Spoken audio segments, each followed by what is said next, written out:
how to draw a straight line in Photoshop using brush in 2026. Please leave a like and consider subscribing if this helps. So when I try to draw a straight line with the brush tool, it's going to look like this. It's not professional, it's not straight, it looks wonky. So the way to draw a straight line is to click, hold shift, and then drag across.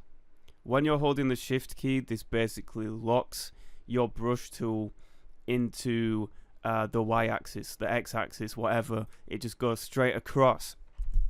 Now, if you want to draw multiple lines without breaking, you can simply hold down the shift key and then don't let go. So I've clicked and dragged. I've now let go of the left click, and I'm now going to click again, and you can see that you can just click whilst holding the shift key and it will continue to draw the lines. Let's just get rid of that. So for example, if you want to do horizontal lines, just hold down shift click, hold down shift click, hold down shift click, hold down shift click, and that's how you can add some dimensions to your left click lines, your straight lines.